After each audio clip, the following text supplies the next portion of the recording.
hopefully Paul's voice will settle. We're very honored today. And this is our very first lecture as part of the Creative Impulse in New Mexico class, which is a class that is offered at the 200 and 400 level by the Honors College. Not every week, but many weeks we will have speakers related to the class speaking at this time from roughly 3 to 4 p.m. on Monday. So I'm going to read the very nice introduction for Paul Ray from his most recent book. Paul Ray is best known for his book, The Dance of the Pencil, Serene Art by Paul Ray, published in 1992. His widely shown traveling exhibit of touchable art for the blind and sighted, and most recently the Paul Bartlett Ray Peace Prize, administered by the University of New Mexico Foundation. The Peace Prize has been endowed to encourage persons in all disciplines in the advancement of both internal and external peace. Ray is now making a second tactile exhibit titled Inspired by Nature, which is dedicated to environmental conservation. Paul Ray was born in Albuquerque, New Mexico, where he still resides. He earned a bachelor's degree in physics with honors from the California Institute of Technology in 1972. Ray has been acclaimed as, quote, a virtuoso of the pencil, quote, for his art of, quote, quiet greatness and noble simplicity, end quote. In 13 states, he has had 22 solo exhibits, including those at the UNM Johnson Gallery, Albuquerque Museum, Triangle Gallery, Wichita Museum, Sumter Gallery, J.B. Speed Museum, Colorado Springs Museum, and the Carpeles Museum in New York. A documentary film on his touchable art exhibit was produced by SCE-TV in 1990, and a companion book was created. His art has been praised by Georgia O'Keeffe and by the transcendental painters Raymond Johnson and Ed Garman, as well as by Nobel laureates Subrahmanyam Chandra, I never say this right, Chandrasekhar, Richard Feynman, and Roger Sperry. More information can be found on Paul's website. In his newest book, Art, Peace, and Transcendence, Paul Ray invites us to join his journey for harmony and wisdom and inner joy. His hybrid hand-digital prints, meaning both hand and digital process, rayograms are a unique art form very distinct from the rayograms made in the 20th century by American surrealist Man Ray. Ray's prints are computer manipulations of the drawings, paintings, and sculptures he has created over his 40-year career. The transformations may be mild or dramatic, each manually massaged to a harmonious whole. A large amount of handwork is involved, and the rayograms are very different from his long ago originals. A physics graduate of Caltech, Ray also has a background in philosophy, yoga, and meditation. This experience informs his often witty commentary. I can tell you just in a few minutes I've known him, that's true, that accompanies each of the 58 full-page plates, placing each piece in a historical context. One of his goals with this book is to promote peace and harmony by means of science guided by wisdom. Throughout this book, he stresses the necessity of preserving Earth's biosphere. Ray also emphasizes that because the physical universe emerged from the Big Bang, that common origin unites us all human beings and species on Earth and beyond, all matter and energy, everything that exists. Since 1974, Ray's work has been derived from closed curves. These not only symbolize the interconnectedness of everything in existence, but are philosophically related to the string theory of modern physics, which holds promise in being a theory of everything. Through his universal creations, Ray takes us on a journey of discovery of our oneness with the whole of the universe and the source from which it emerged. So it's my great pleasure to introduce Paul Ray.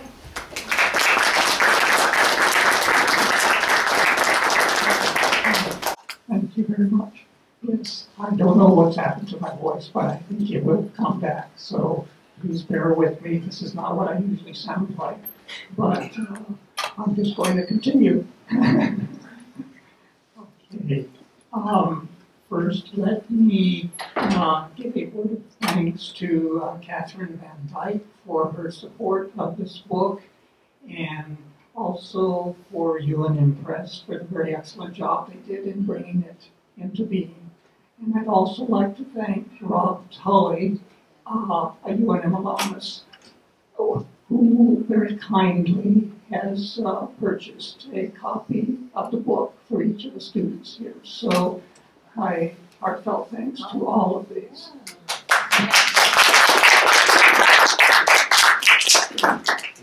Thank you.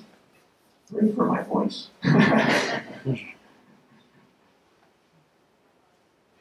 Let me begin with a poem, which is a very good summary of my life and work. This is a poem which I wrote. All the poems I'll share today are my own poems. It's entitled Bridging to Peace. My life has been a journey of bridging art and science, east and west, the worlds of the blind and sighted, humankind with nature, and most basically, a bridging to the serenity deep within me. Continuing this journey, may my art help others to nurture their tranquil center, and may they then build bridges, spreading outward from their inner harmony to a global peace.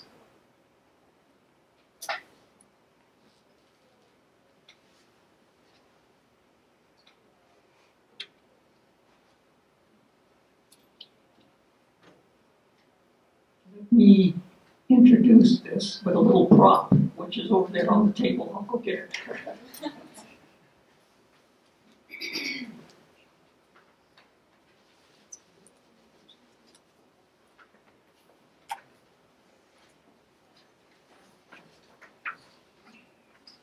What is this? String, okay, piece of rope, let's say. Light rope, let's call it rope. Okay, and you note that it's a continuous loop, right? There's no end, a continuous loop, right? Okay. And so we would say that physically this is a rope. Mathematically, it defines a closed curve. A closed curve is one that has no endpoints. Okay? Well, what does that have to do with anything? Well, to begin with, all of my artworks for more than 40 years now have been derived from closed curves. And this derivation is very significant. It represents the interconnectedness of everything in existence, from the scale of the universe down to the subatomic. And it's very strongly related to string theory of modern physics, which says that holds promise in being a theory of everything. In sociology, my closed curves constitute a prayer and a visual model for the peaceful, constructive interaction of human beings. In ecology, these closed curves symbolize the dynamic interdependence of all species, and they encourage humankind to conserve and use thoughtfully the spiritual and physical bounty of nature. When reverence for our natural, cultural, and scientific heritage guides our practical actions, then I believe that our diverse civilization can attain to that higher fulfillment which life intends for us. And certainly we have a ways to go.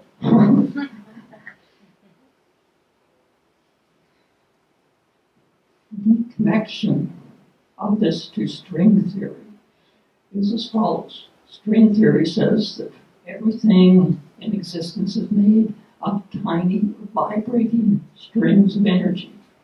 And you say, well, I thought everything was made of atoms, and atoms are made of electrons and protons and neutrons and so forth. Well, and then you've probably heard, okay, well, neutrons and protons are made of still smaller things called quarks.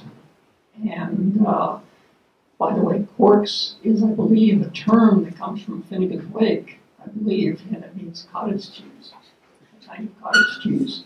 And so, if you want to think of it that way, it's kind of the infinite energy of the universe sort of curdling into matter. I suppose then it's an appropriate name. But much, much smaller than quarks are these tiny vibrating strings of energy. They're billions and billions and billions of times smaller than quarks. String theory says that everything is made of these, and you might think of them, say, like a vibrating guitar string. You know that that string has certain frequencies that it can vibrate at. It can have different amplitudes, it can have different resonances, and it turns out that all of the characteristics of particles, such as their mass, can be traced back to those particular resonances. The resonances determine all of their basic characteristics. It falls out very naturally. It's a very beautiful and unifying theory. One thing, which is probably the biggest triumph of it, is it says that there's a spin 2 particle, and which matches very nicely the graviton, which is responsible for gravitation. That is probably the one thing that says that it's more than just a philosophy, because it actually makes that prediction that it exists. And that fits the theory very beautifully, with all of the other theories of particle physics.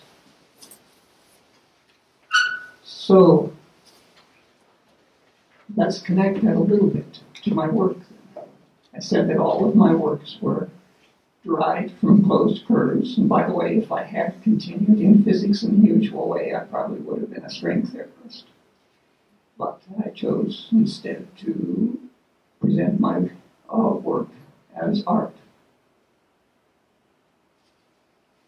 In my art, those closed curves can then be brought into,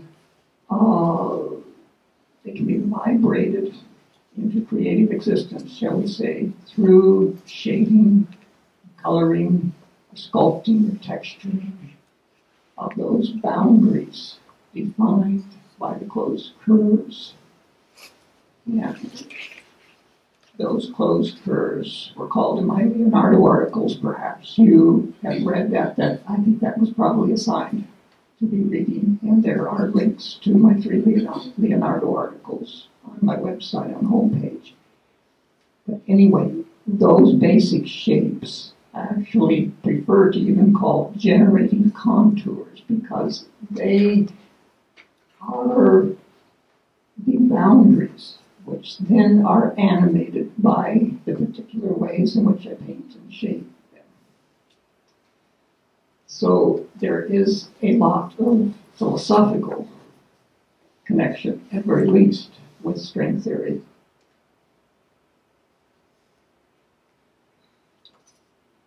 Now, you're probably going to ask, from the title of the book, it says railgrams that elevate and unite.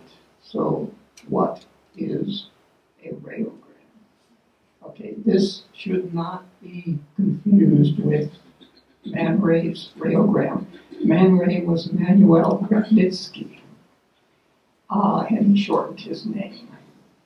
Ray is my family name, R-E, with an accent over the E. And mine are very, very distinct from his. He created his by putting an opaque or translucent object on top of a piece of photographic paper in a dark room, and then expose the paper through that object. And there really are some quite lovely things that he created, though I actually appreciate Moholy-Nagy's once more. And I see probably you don't, the pronunciation Moholy-Nagy probably doesn't make sense, but in American that would be Moholy-Nagy. Okay, now he registers. All right. But there's some visual connection, but basically they're very distinct from that. My railgrams are hybrid hand digital prints, which are archival pigmented inkjet prints. And these are created as follows. They first began life as one of my drawings or paintings in the past 40, 45 years. They're scanned into the computer, and then with the computer I can transform them in various ways. Now, I'm not using fancy programs or anything. These are very simple geometrical transformations that I could, for example, if I had an art school, ask my apprentices to do these. So there is precedent for this. The railgrams are like having an art school and having your apprentices do these particular tasks, which are fairly time-consuming, very time-consuming. I wouldn't be able to do too many of them in a lifetime. But I have in my notes over all these past many years ideas of how to layer things and how to transform them. And finally, with the advent of the personal computer, and also perhaps even more importantly, the development of the pigmented archival inkjet printer, so that I could make prints that would hold up with time. Because, you know, with most inkjet prints, the image is very fugitive. It fades very rapidly in light. And so that would not work if you're trying to create something to endure. However, finally, they developed inkjet printers that that used the same pigments that painters have been using for centuries, and that they know are light fast. They hold up with time. And finally, they have perfected those, so not only do they work without plugging up every day, because there was a problem with that, the dye types are much easier to make to function. pigments tend to clog up the inks, but also have very, very restricted color range in color space. Finally, they perfected them quite well in about 2000, and so I started using it then, and so all of my railgrams are prints, generally, 4 images. Okay, so that is sort of the technical background of what you're actually looking at.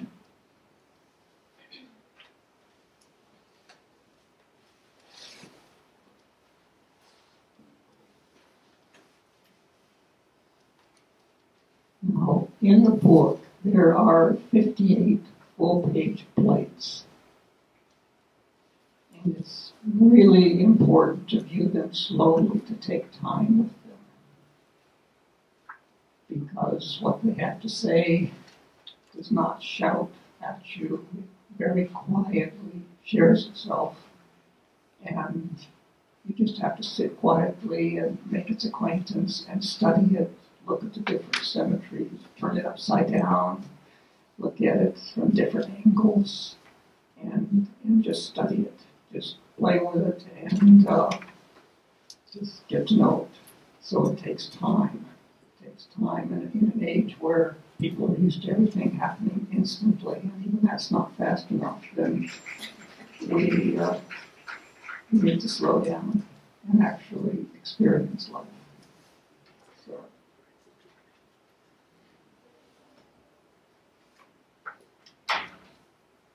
The image that you've been looking at on the screen here is plate 1 in the book. And this has become the theme image for the Red Peace Prize. Now, I hope you've all looked at my website so you know a little bit about the Peace Prize.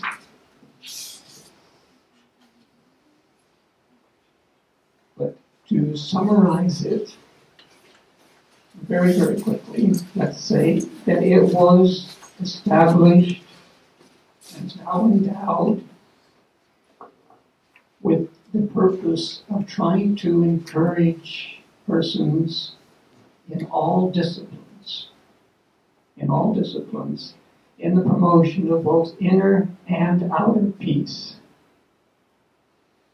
Not just outer peace. Definitely requires both outer and inner peace. We can't really try to be forcing peace on the world if we don't have peace within ourselves, right? And the two, inner and outer peace, are very, very complementary. We develop one, it helps develop the other. So we emphasize both. We emphasize all disciplines. Our world is so cut up into pieces. We really need to unify it again. So the theme of promoting peace is a very good way to bring all of the disciplines together. And I think the honors program here certainly should know about that. We've had a diverse range of awardees. Probably I'm going to run kind of short today, so I'm not going to list them, but they are on my website, paulray.org. And I should also say that the 2016 round of our Peace Prize is in session now, and the deadline is 3 weeks today, February 29th. So if you are planning on nominating someone, time is of the essence, so please do that. And if you're planning to do that, please also let us know as soon as possible, so that we will know roughly how many to expect. It takes quite a bit of administration of this, and that's why we do it every other year. So anyway, all right. I might just say briefly, one of the awardees is like Peace Talks Radio. You're probably familiar with that.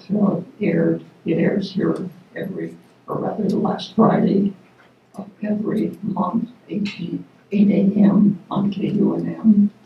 They're one of our awardees. In fact, they received it twice. And there's Artie Prasad, founder of Center for Life and Integrative Medicine.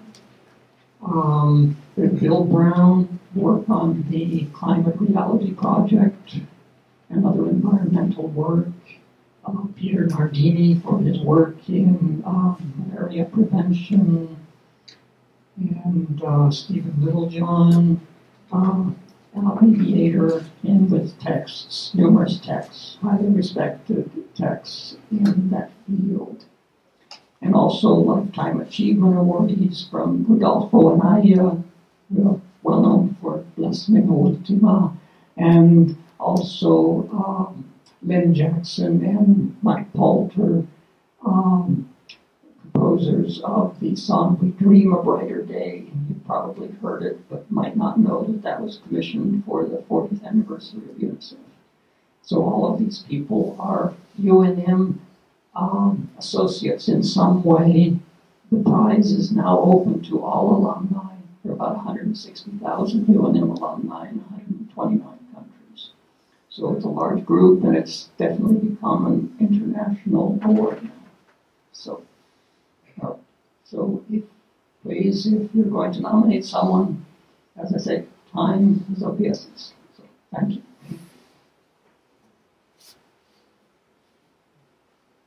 All right, let's see.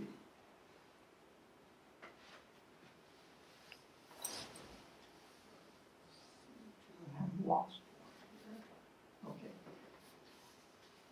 I can't really talk extensively about each of the works. There are 58 works in the book, so obviously I would be way over time.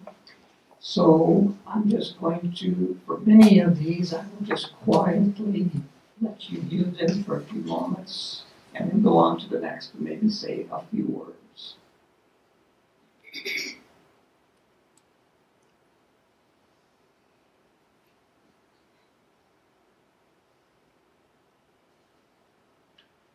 This is, we are all entwined.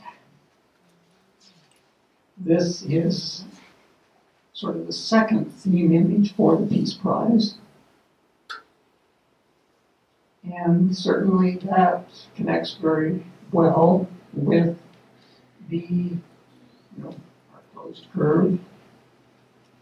In fact, I might say, if you were to create a closed curve out of rope,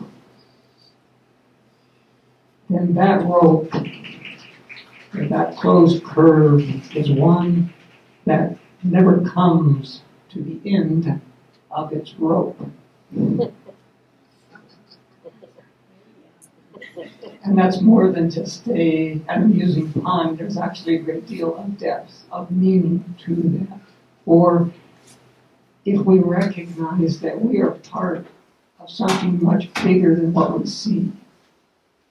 If what we see is just a little portion of the curve, but then there's another large portion that comes around, connects through, and it gives us energy. It gives us much more strength to cope with everything in life. And so, as I say, remember this. This is a nice little thing to remember.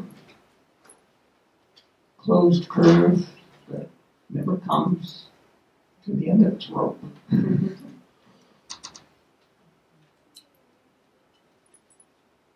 One other very important aspect of this physically is that everything in existence now originated from the Big Bang. If we take the proper observations from Earth, or in fact, it turns out anywhere in the universe, we find that galaxies are moving away from us at a speed which is proportional to how far away they are from us. And if you start to think about that and follow that back in time, the conclusion is that all of the universe originated as a point singularity. And that unites us all. We all came from there. So if we're talking about roots, we can talk about cultural roots, social roots, but if we really want to talk about our roots are in the Big Bang and in that singularity or near singularity. And that is the unity that this is talking about. We are all entwined. It means we're all entwined here as human beings. We're all entwined here as species, every species on Earth.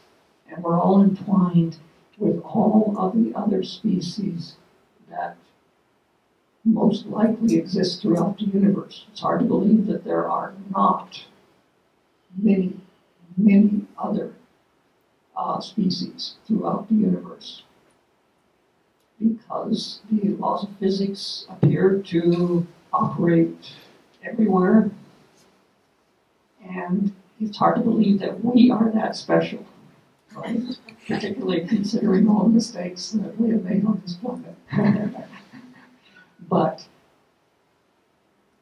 from a scientific viewpoint, if you look at all the possibilities and just take the probability that there are just so many chances of places that are similar to Earth where life could have evolved. And that's just the life forms that we recognize as life forms. There are probably many other forms that we don't really understand as being life. We even have to expand our definition of what life is. So we are all entwined in a very, very deep, deep sense.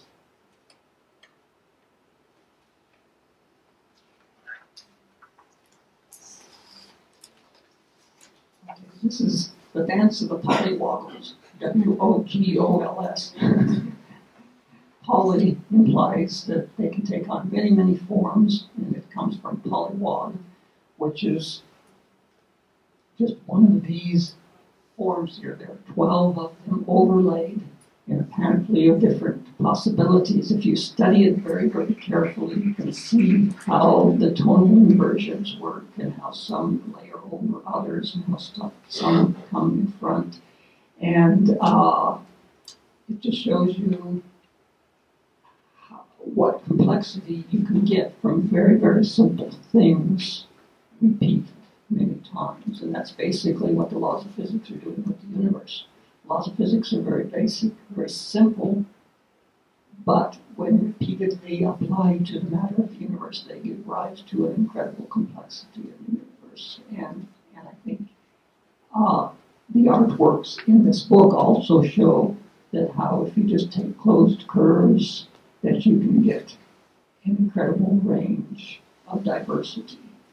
And that diversity is unified because it all came from the same place. So we have unity in diversity. And certainly that has a very strong message to us as human beings.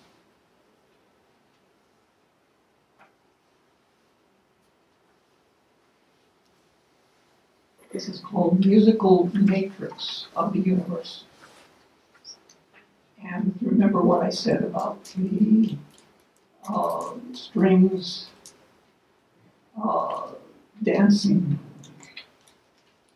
basically dancing life into the universe. Well, this is my visual interpretation of that.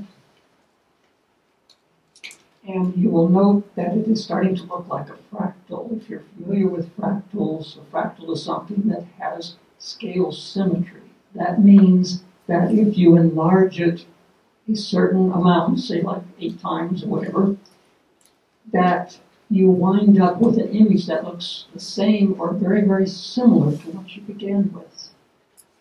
And if you enlarge it 8 times again, lo and behold, it looks very similar to what you began with. And we're starting to see here some signs of self-similarity. Now, my radiograms are not really fractals. They have some characteristics of that. They're starting to be perhaps quasi-fractals. Some of them They're made by layering images together, and then there's a lot of hand massage there, which produces completely new things in many cases. So they would not be called fractals. They are not produced algebraically. They are produced geometrically by layering and then through a lot of handwork. So my works look handmade quite largely because they are.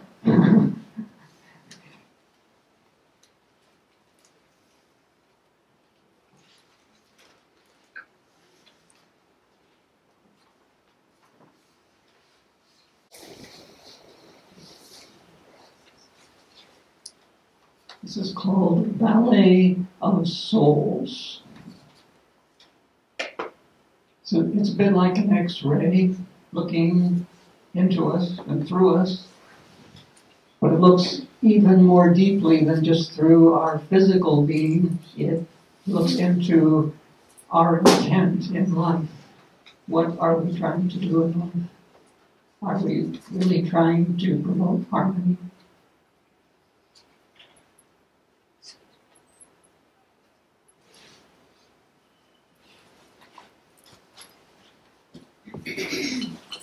I apologize if I am in the way of some people.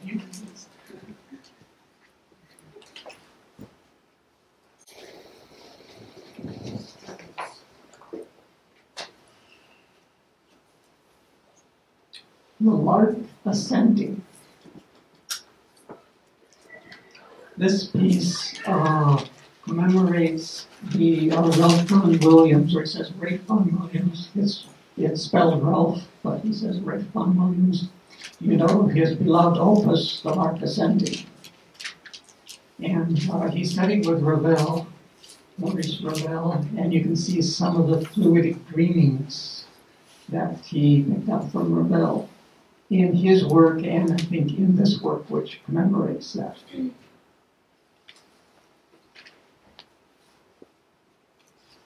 I also play and compose for guitar, and so music is a very important part of my work. And I would say that my compositions are also cyclic in nature and derived from closed curves. So they also express that interconnectedness.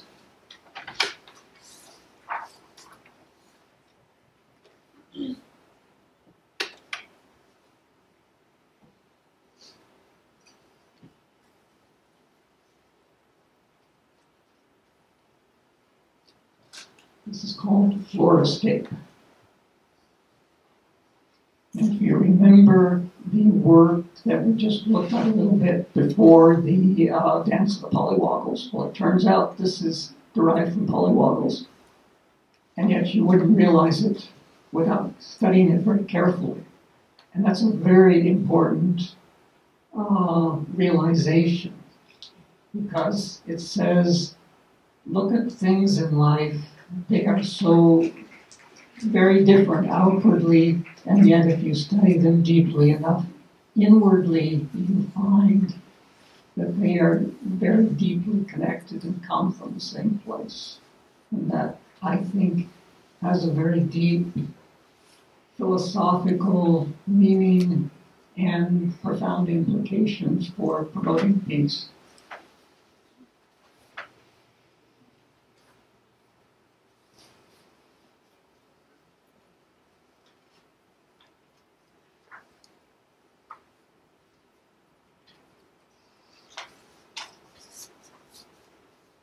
This is called Bamboo Arch.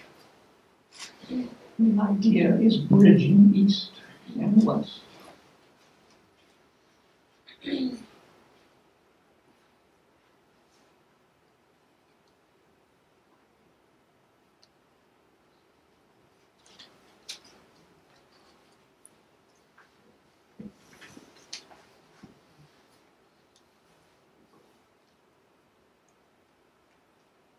Piercing the arrow of thought. This is a little poem which I wrote for it. The arrow of thought,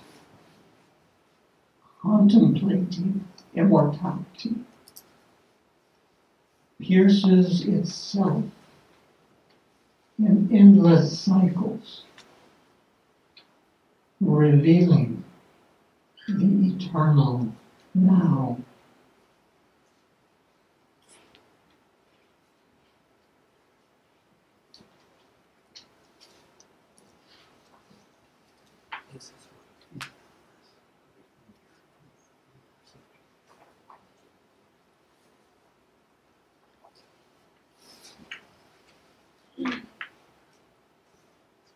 Galaxy of rabbits racing.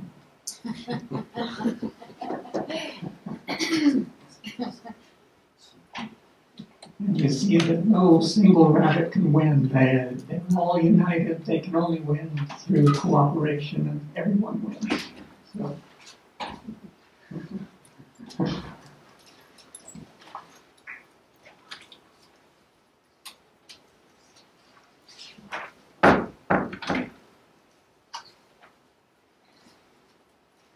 Repartee of gestures. Now, there's a poem that goes with this, but there are so many puns in it, it would be hard for me to read. So I refer you to the book. Okay? But I think even from just looking at it, there is a certain degree of humor to it. And it's conveyed well just by the image.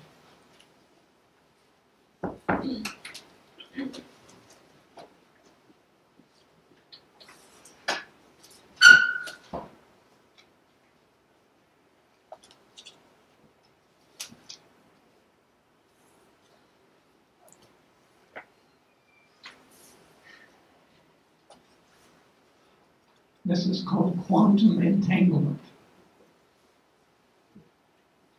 There's an extensive discussion of it in the book. I can't take time now, but let me just say that it turns out that the two elementary particles that are quantum entangled, it turns out that if you know, like one is spin up, the other has to be spin down. And you know that instantaneously, and that seems to violate special theory of relativity. Seems to imply that you can transmit image instantaneously.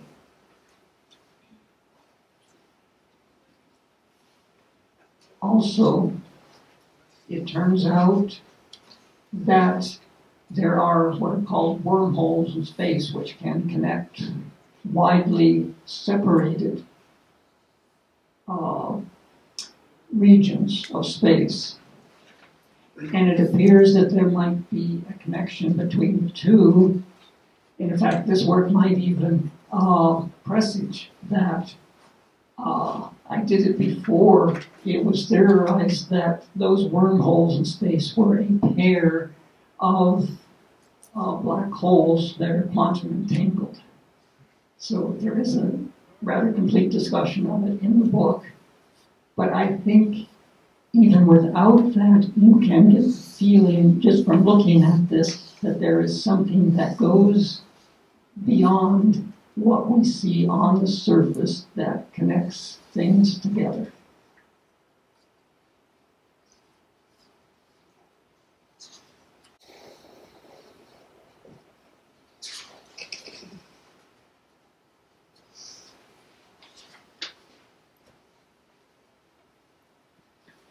This is iris architecture.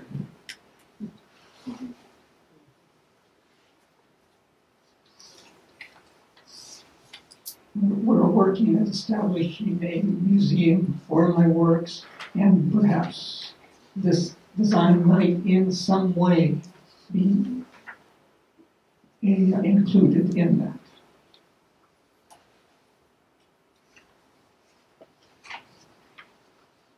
I should say right now, looking at the time, I'm only up to about 15, and there are 58. So, do you want me to just continue for a little while, or just to show you the works and not speak? Or what would you like me to do? How much longer do you want me to speak? We could go about another 10 minutes, but I'd like to have some time for people to ask questions too. Okay, well I think we should just go through them and Sure. look at them. So why don't I just rather quietly do that? If there's a short poem, I'll recite that, but I won't get into deep discussions of it. They're in the book, okay?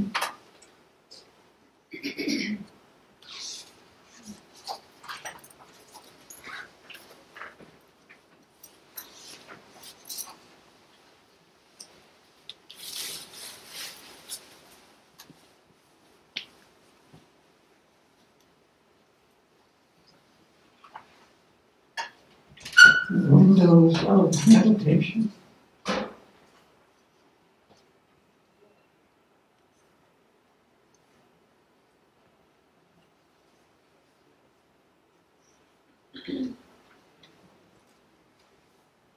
Meditation reminds us that we're all children of the infinite, that we're all children of the Big Bang. We all come from the same place.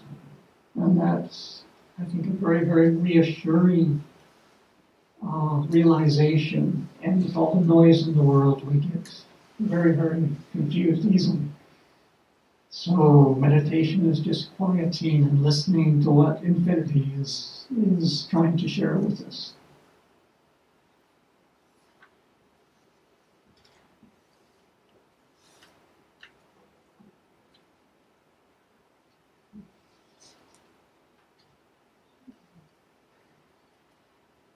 No drifts of the mind. There's a little poem. Contemplating snow, looking quietly within, we know drifts of our mind. Then that knowing drifts to wisdom.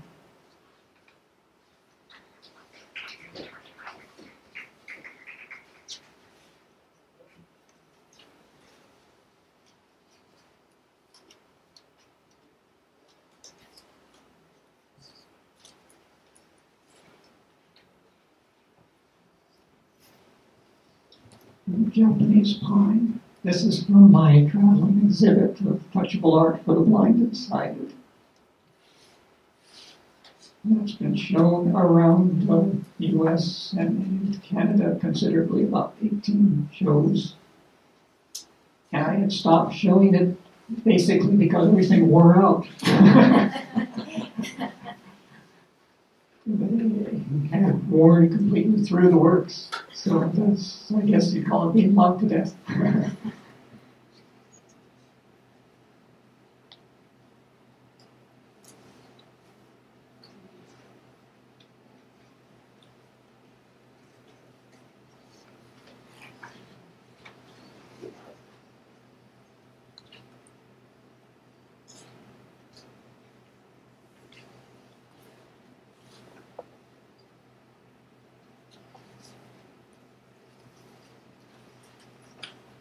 Transforming the crown of thorns into a wreath of serenity.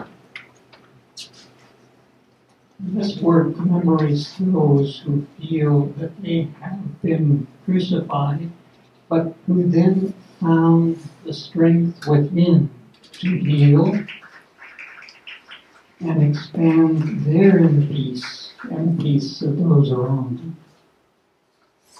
This includes Christ-like souls who are Buddhists, Hindus and Christians, Muslims and Jews, to those with Native American beliefs, and individuals who claim no religious affiliation. But what unites them all is their deep feeling for harmony and forgiveness and peace.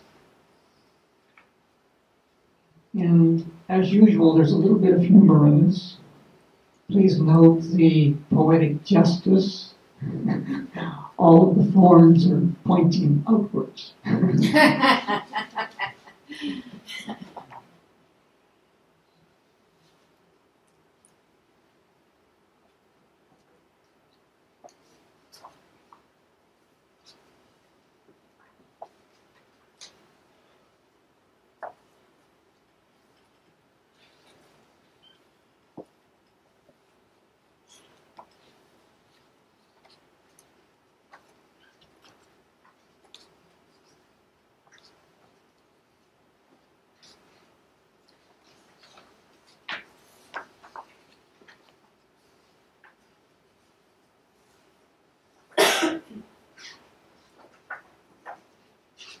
All of these have discussions in the book.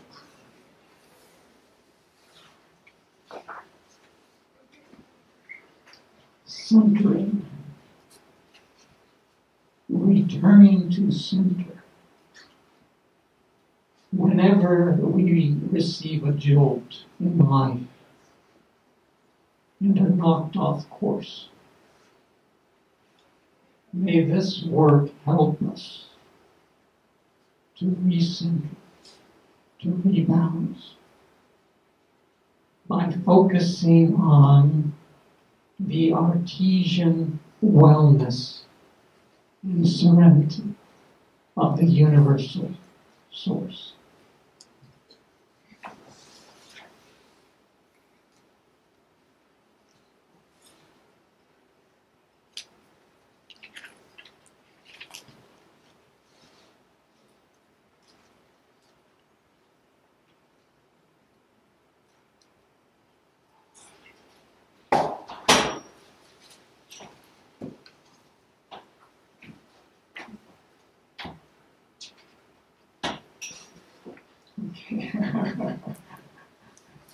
I see people smiling, they read the book. This work came about because people did not like that I did not sign my works on front. So I did a work called, I'll sign this work on front. And if you look with the left side on the bottom, you'll see Paul. And with the right side as the bottom, you'll see Ray.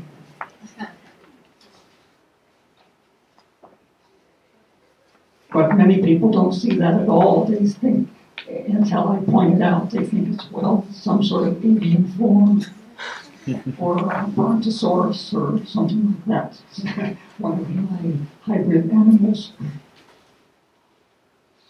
So there's a lot of humor in my works. It's very quietly hidden.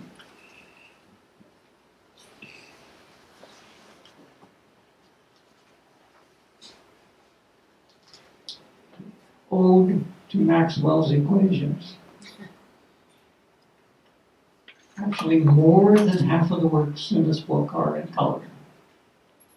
So we're not even halfway through, so I'm just going to have to go, I'm afraid, rather quickly now. But Maxwell's equations govern electromagnetic radiation, and that includes light, and the very light that you're using to view this, in fact, is what this is all about. So I wish I could speak more, but there's a very long discussion in the book.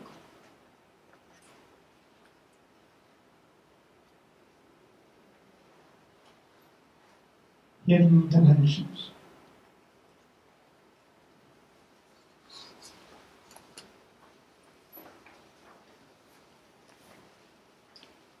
Embrace in hyperspace.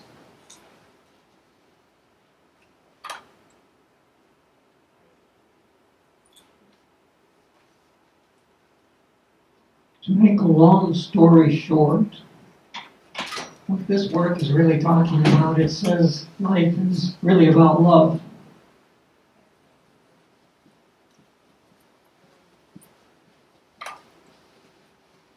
Short.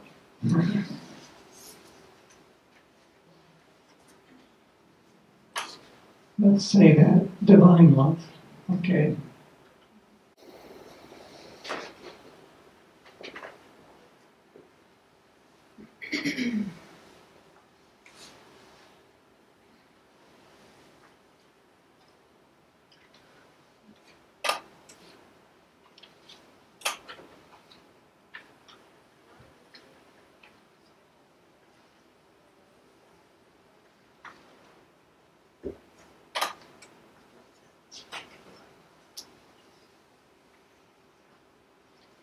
Egg dreaming, it is a bird. Which came first, the egg or the bird? The dream came first. Here's another little poem related. Which came first, the chicken or the egg? We got chick, kin.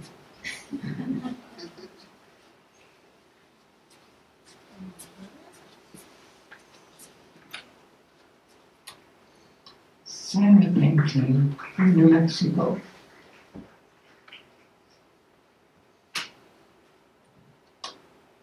You know that sand paintings were done as healing ceremonies. This is also called Ode to 8 Closed Curves, and it's O-W-E-D. So I will leave that as an exercise for you to determine at home that this is indeed derived from 8 closed curves. And since this is a healing word, and this is New Mexico, perhaps I should stop right here. I hate to just keep rushing through them. So why don't I just stop here? We're on 32, there are 26 more. They're in the book. If you want me to sign books, I'll be glad to. But probably let us just stop right there. And let me also say that it can be quite overwhelming viewing too many of these at once. So probably you leave the local home today. And but it's been a very great pleasure to share with you. So thank you very much.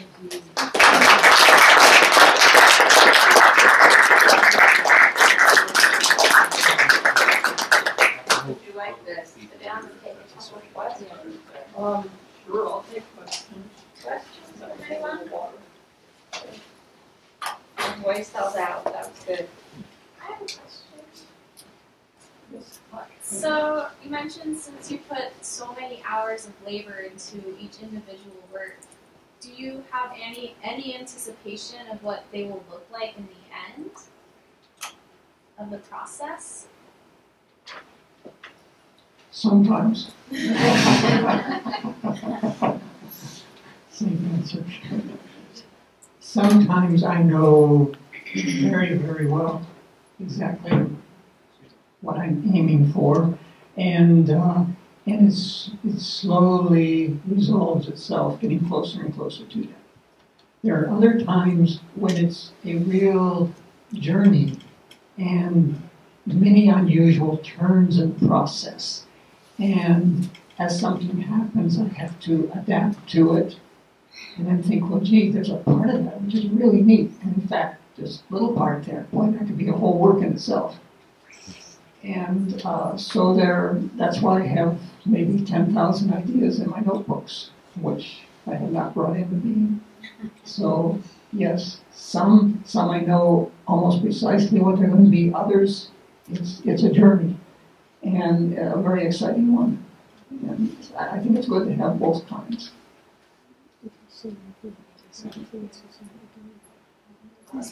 Hi. So, regarding this plate 33, so traditional Navajo sand paintings are destroyed at the end of the day, and the only way they can be sort of like sold for like art purposes is if they're unfinished or incorrect. But I feel like that kind of counters your idea of like the polylogos and being sort of like a closed curve, it's infinite and complete. So how do you sort of like work with that idea that are sort of like counteracting one another culturally and artistically? Right. Well, very often, as far as sand paintings go, some are made for sale, but in the healing ceremony itself, yes, it is destroyed.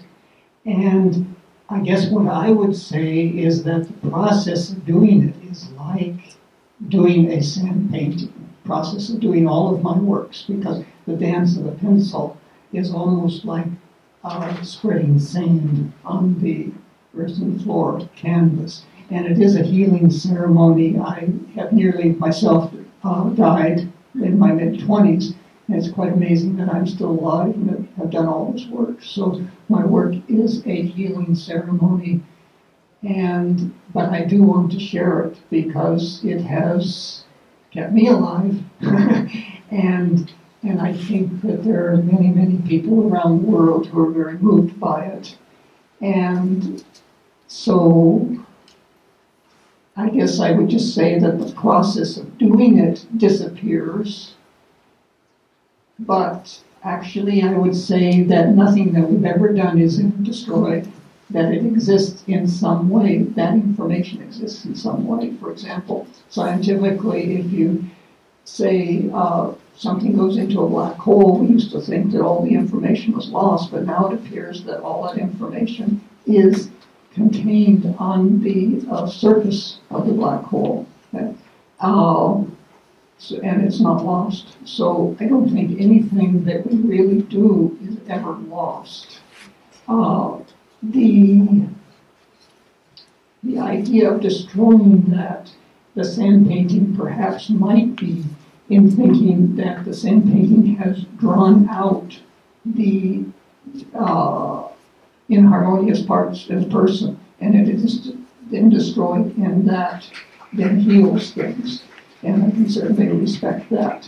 And also because there are so many of my works which have never been brought into being, they're just in my mind, and just quietly shared with myself.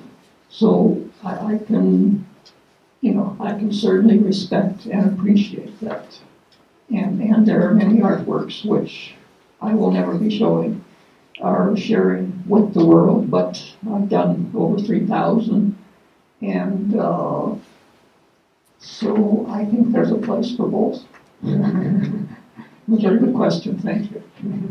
Let's take one more question and then let Paul stop because he's been talking long. Seeing as how you were a physicist in college and then you go to art, did you have a lot of negative feedback from people around you, loved ones, saying what are you doing? My first years were not easy. I'll just put that. That's my almost guy. And very few people understood what I was doing. I was, very good at physics, and it was at Caltech, and there are many people there who encouraged me to, continue in a more traditional career. And I should say now that among those who are still alive, most of those are quite a bit older than me, but they have all become very ardent appreciators of my works. But it did not happen instantly. No, right in the very beginning, everybody thought I was crazy. So, yeah. Okay, let's thank Paul one more time, and then let's have him maybe sit down up here at the front, and anybody wants to come up privately and ask questions for a few minutes, we can do that. Okay? Thank you. Thank you.